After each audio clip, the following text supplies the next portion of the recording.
Radio Kantipur, radio राष्ट्रको।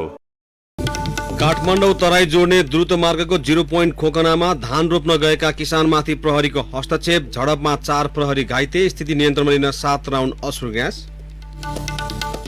आन्तरिक कारण देखाउँदै नेकपा स्थायी समिति बैठक पर्सि सोमबारसम्मका लागि स्थगित, अध्यक्ष द्वय ओली र दाहालको अडान यथावत। कोरोना भाइरस संक्रमितको संख्या अझै बढ्ने डब्ल्युएचओको चेतावनी, प्रभावित मुलुकले नियन्त्रणका लागि थप उपाय अवलम्बन गर्न आग्रह। र स्पेनी ला लिगामा मायोर्का एटलेटिकोसँग पराजित, रेलिगेसन खतरा थप बढ्यो। नमस्कार, कान्तिपुर डायरीका साथमा बासु र म पवन। सुरु गरौँ अहिलेसम्मका प्रमुख प्रसङ्गबाट। ललितपुर खोकनावासी र प्रहरी बीच आज दिउँसो झडप भएको छ। सुडोल फाँटमा रोपाई गर्न गएका स्थानीयलाई प्रहरीले अवरोध गर्न खोजेपछि झडप भएको हो। झडपमा परि 4 जना प्रहरी घाइते भएका छन्।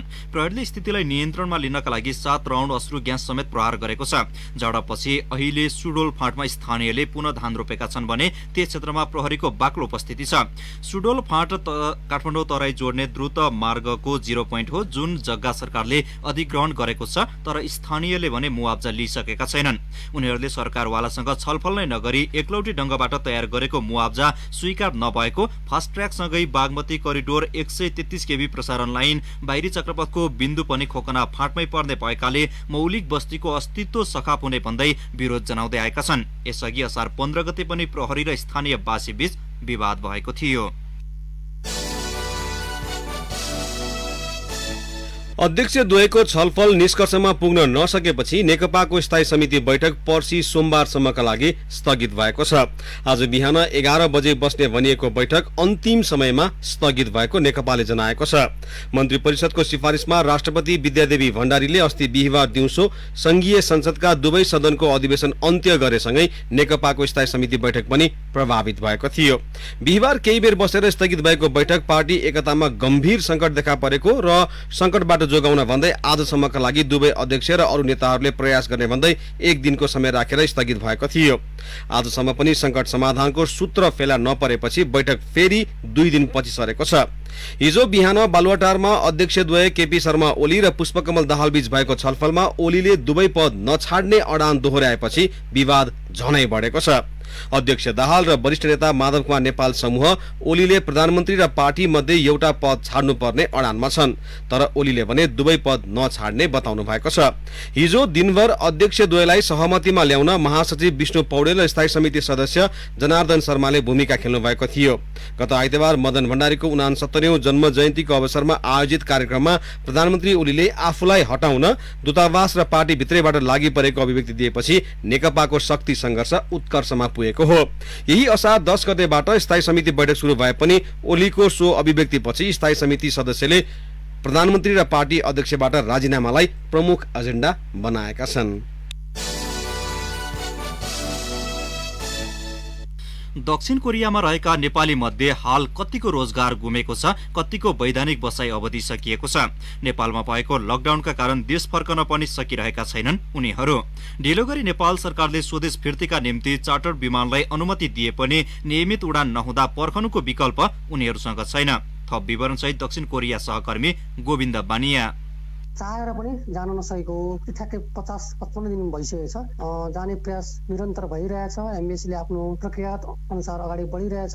फर्म भर्या लिस्टमा नाम परेको छैन। झापा घर भई दक्षिण कोरियामा ईपीएस मार्फत रोजगारीका निम्ति आएका नवीन बास्कोटा। वैधानिक बसा अवधि सकिएको 3 महिना भयो। काम गर्न कम्पनी छैन, नेपाल जान जहाज छैन, त्यसैले पनि जहाज कुरेर बस्नुको विकल्प छैन। रोजगार अनुमति प्रणाली मार्फत प्रवेश गरेका धेरैको वैधानिक कार्यावधि सकेर बसेका छन्। यस्तै अन्य समस्यामा परेका धेरैले नेपाल फर्कने जहाज कुरेर बसेका छन्। दक्षिण कोरिया स्थित नेपाली राजदूतावासले संकलन गरेको तत्काल घर फर्कन चाहनेहरूको सूचीमा 1100 भन्दा बढीले नाम टिपाएका थिए, जसमा नेपाल सरकारले निर्धारण गरेको प्राथमिकताका आधारमा हालसम्म एक मात्र चार्टर विमान मार्फत गत असार 6 गते 228 जना नेपाली नेपाल फर्किसकेका छन्। दोस्रो चरणको उडानका लागि थप 300 जनाको नाम छनौट गरिएकोमा 230 जनाको लागि निजी ट्राभल कम्पनी मार्फत उडानको तयारी गरिएको एनआरएनए कोरियाका महासचिव विमल सुवेदीले जानकारी दिनुभयो। प्रस्तावित उडानमा स्वास्थ्य समस्यामा परेका, भिजा अवधि सकिएका र आर्थिक समस्या परेका लगायतलाई समेटिएको छ। विमानको उडान रोकिएपछि त्यसै आफूलाई खाना बस्न समस्या पर्ने साथीहरू पनि केही हुनुहुन्छ भने छिटोभन्दा छिटो नेपाल फर्किनुपर्ने साथीहरू हुनुहुन्छ। स्वास्थ्य समस्यादेखि आर्थिक समस्या भएका साथीहरू सँगसँगै नेपालमा पारिवारिक कारणले फर्किनुपर्ने साथीहरू। त्यस बाहेक बाँकीले राजदूतावासले संकलन गरेको घर फर्कन चाहनेहरूको सूचीमा आफ्नो पालो कहिले आउला भनेर पर्खिरहेका छन्। पहिलो चार्टर उडान भएसँगै दोस्रो उडान पनि छिट्टै हुन्छ र घर फर्कन पाइन्छ भन्ने धेरैलाई लागेको थियो। तर त्यसपछि उडान हुने हल्लाहरू मात्र धेरै भए तर उडान भने भएन। पहिलो उडान लगत्तै निजी ट्राभल कम्पनी मार्फत जिन एयरको उडानको प्रस्ताव नेपाल पठाइएको थियो। तर नेपाल उड्डयन प्राधिकरणले हवाई सम्झौता नभएको तथा नियमित उडान नभएको कारण देखाई जहाज उडान अनुमति नदिएपछि थप अन्यलता थपियो। दक्षिण कोरियाबाट स्वदेश फिर्ता हुन चाहनेहरूलाई नेपाल एयरलाइन्सको जहाज मार्फत स्वदेश फिर्ता गर्ने निर्णय नेपाल सरकारको थियो। तर नेपाल एयरलाइन्सलाई कोरियन सरकारले अनुमति दिएन। नेपाली राजदूतावास दक्षिण कोरियाका कार्यवाहक राजदूत रामसिंह थापा। अब त्यो उस जिन एयरसित हवाई सेवा सम्झौता छैन रहेछ, कारण त्यही खुला छ। हवाई सेवा सम्झौता छैन, त्यसमाथि उसको रेगुलर फ्लाइट छैन। त्यसरी यहाँ तोकेको चाहिँ नेपाल वायु सेवा निगमलाई हो सरकारले। नेपाल वायु सेवा निगमलाई यहाँको सरकारले अनुमति दिएन। त्यही भएको चाहिँ अलिक ढिलो भएको कारण बन्दिदिए पनि त्यही हो। यद्यपि पछिल्लो समय कोरियन एयरको जहाज मार्फत आगामी जुलाई 10 तारिकका लागि उडान प्रस्ताव गरिएको छ। उता नेपाल सरकारले व्यावसायिक उडान आगामी साउन 6 गतेसम्मका लागि बन्द गर्ने निर्णय यसअघि नै गरिसकेको छ। यस्तोमा समस्यामा परेका नेपालीहरूले दूतावासको सूचनाको पर्खाइ गर्नु बाहेक अन्य विकल्प छैन। तसर्थ पनि नेपाल सरकार र दूतावासले तदारुकताका साथ सार्थक पहल गरी समस्यामा परेका सबै नेपालीलाई घर फर्कने वातावरण निर्माण गर्न जरुरी छ। रेडियो कान्तिपुरका लागि गोविन्द बानिया, दक्षिण कोरिया। भूकम्प गएको 5 वर्षपछि बल्ल सङ्खुवासभामा 13 जनाले निशुल्क जग्गा पाएका छन्। राष्ट्रिय पुनर्निर्माण प्राधिकरणले सङ्खुवासभा सिलेचोङ गाउँपालिका 3 खोप्नेका भूकम्प पीडित 13 परिवारलाई 18.5 रुपैयाँ जग्गा निशुल्क उपलब्ध गराएको हो। जिल्ला आयोजना कार्यान्वयन इकाइले जग्गा खरिद गरेर पीडित परिवारलाई लाल पूर्जा हस्तान्तरण गरेको हो। सदरमुकाम खाँदबारीमा आज आयोजित कार्यक्रममा प्रदेश सांसद तुलसी प्रसाद न्यौपाने र जिल्ला समन्वय समितिका प्रमुख सुमन साक्यले पीडित परिवारलाई लाल पूर्जा हस्तान्तरण गर्नुभयो। प्राधिकरणले 13 परिवारलाई एकीकृत बस्तीको रूपमा व्यवस्थापन गरिराखेको छ। ती परिवारका लागि सडक, पानी र बिजुली पनि उपलब्ध गराइनेछ। पीडित परिवारलाई दिइएको जग्गा 10 वर्षसम्म बिक्री वितरण नहुने गरी मालपोत कार्यालयमा रोक्का राखिने जिल्ला आयोजना कार्यान्वयन इकाइ सङ्खुवासभाका प्रमुख नवीन कुमार देवले बताउनुभयो। कान्तिपुर डायरीमा अब ब्रेकको पालो। कान्तिपुर डायरीमा अब बाँकी प्रसङ्ग। बजाङको केदारसिंह गाउँपालिकाको मल्लेसीमा पहिरोमा पुरिएका 4 जनाको शव फेला परेको छ।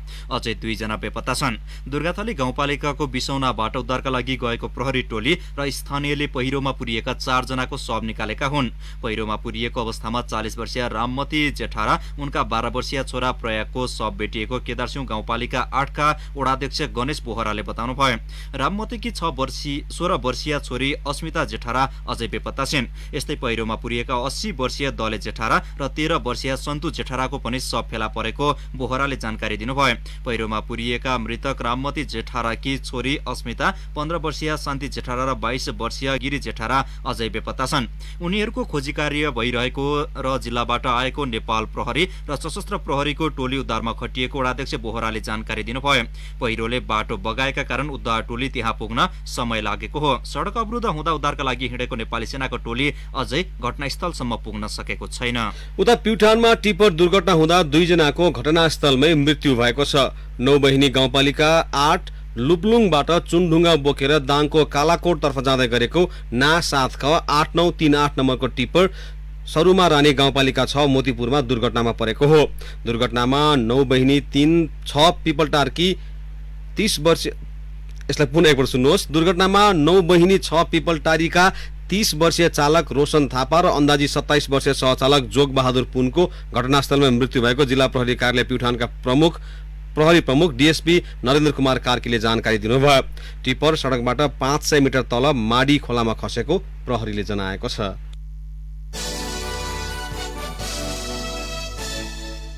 गण्डकी प्रदेशमा आज थप 16 जनामा कोरोना भाइरस कोभिड-19 को संक्रमण पुष्टि भएको छ। पोखरा स्थित प्रदेश क्षयरोग केन्द्र, पोखरा स्वास्थ्य विज्ञान प्रतिष्ठान र चितवनको भरतपुर अस्पतालको प्रयोगशालामा गरिएको परीक्षणमा गण्डकी प्रदेशका विभिन्न जिल्लामा गरी थप 16 जनामा संक्रमण पुष्टि भएको हो। आज पूर्वी नवलपरासीका 7, बागलुङका 2, कास्कीका 2, म्याग्दीका 2, स्याङ्जा र तनहुका 1 जनामा संक्रमण देखिएको हो। अध्यावधिक विवरण अनुसार गण्डकी प्रदेशमा कोरोना संक्रमितको संख्या 1079 पुगेको प्रदेश स्वास्थ्य निर्देशनालयले जनाएको छ। यसैबीच कोरोना संक्रमणका कारण थप 1 जनाको मृत्यु भएको छ। गोर्खाको पालुङटार नगरपालिका 7 का 44 वर्षीय पुरुषको उपचारका क्रममा आज बिहान 5 बजे मृत्यु भएको गोरखा अस्पतालका सूचना अधिकारी कृष्ण ढकालले बताउनुभयो। ती पुरुषलाई हिजो मात्र कोरोना संक्रमण पुष्टि भएपछि गैराती नै गोरखा अस्पतालको आइसोलेसनमा भर्ना गरिएको थियो। कान्तिपुर डायरीमा अब अन्तर्राष्ट्रिय प्रसंग। विश्व स्वास्थ्य संगठन WHO ले कोरोना भाइरस संक्रमितको संख्या अझै बढ्न सक्ने चेतावनी दिँदै प्रभावित सबै मुलुकलाई यसलाई नियन्त्रणमा लिन उपयुक्त उपायको अवलम्बनका लागि आग्रह गरेको छ। संगठनका आपतकालीन सेवा निर्देशक माइकल रायनले कोभिड-19 संक्रमणको दरमा कमी नआएको यथार्थ प्रष्ट पार्दै विश्वका सबै देशका नागरिक सचेत रहनुपर्नेमा जोड दिनुभयो। उहाँले भन्नुभयो, अहिलेसम्म विश्वभर 1 करोड 11 लाख भन्दा बढी व्यक्तिमा कोभिड-19 संक्रमण पुष्टि भएको र 5,29,000 भन्दा बढीको मृत्यु भएको छ। त्यसमा पनि अमेरिकामा सबैभन्दा बढी संक्रमित छन्। मृत्यु हुनेको संख्या पनि बढी छ, त्यसतर्फ ध्यान दिन जरुरी छ। अर्थतन्त्रलाई चुस्त दुरुस्त राख्नुपर्ने बाध्यतामा स्वास्थ्य चुनौतीलाई व्यवस्था गर्न नहुने उहाँको भनाई उद्धृत गर्दै सिन्हाले उल्लेख गरेको छ। उहाँले भन्नुभयो, तथ्याङ्क गलत छैनन्, त्यसैले अब सबै जागरुक हुन आवश्यक छ।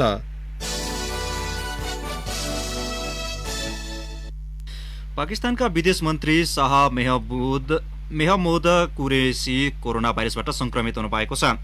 आफूमा संक्रमणको पुष्टि भएको उहाँ आफैले पुष्टि गर्नु भएको हो।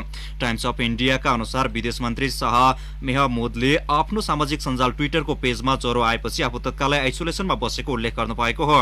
विदेश मन्त्री कुरेसी गत बिहिबार मन्त्री परिषदको बैठकमा समेत उपस्थित हुनु भएको थियो। प्रधानमन्त्री इमरान खानको अध्यक्षतामा भएको बैठकमा मन्त्री परिषदका अन्य सदस्यहरू समेत सहभागी थिए। पछिल्लो पटक उहाँले संयुक्त राष्ट्र संघको लागि अफगानिस्तानका प्रतिनिधिसँग समेत भेटवार्ता गर्नुभएको थियो। अब खेल प्रसंग। एथलेटिको मड्रिडसँग पराजित भएपछि स्पेनिस ला लिगामा मायोर्काको रेलिगेसन खतरा थप बढेको छ। अल्भारो मोराटा चम्किएको खेलमा एथलेटिको मड्रिडले मायोर्कालाई 3-0 ले हरायो। मोराटाले 2 तथा कोकीले 1 गोल गरे। जितसँगै एथलेटिकोले आगामी सिजन च्याम्पियन्स लिग खेल्ने सम्भावनालाई थप मजबुत बनाएको छ। तेस्रो स्थानको उसले 33 खेलबाट 62 अङ्क जोडेको छ। मायोर्का 29 अङ्क सहित रेलिगेसन जोनमा छ। पछिल्लो हारले उसमाथि रेलिगेसनको खतरा थप बढेको छ। रेलिगेसन जोनभन्दा माथि रहेको सेल्टा विगोले मायोर्का भन्दा 1 खेल कम खेल्दै 34 अङ्क बटुलेको छ। ला लिगामा आज सेल्टा विगो र रियल बेटिस, रियल भालाडोलिड र डिपोर्टिभो आलाभेस बीच प्रतिस्पर्धा हुँदैछ। सिजनको अन्त्यसँगै म्यान्चेस्टर सिटीका जर्मन विङ्गर लेरोय सानेले क्लब छाड्ने भएका छन्। उनी आफ्नै घरेलु लिग क्लब बायर्न म्युनिकमा अनुबन्धित हुने भएका हुन्। सिटीसँग 5 करोड 50 लाख पाउन्डको सम्झौता गर्दै जर्मन राष्ट्रिय टोलीका विङ्गरलाई बायर्नले भित्र्याउन लागेको हो। सानेले बायर्नसँग 5 वर्षीय सम्झौता गरेका हुन्। बायर्नले साने क्लबमा अनुबन्धित भएको पुष्टि गरेको छ।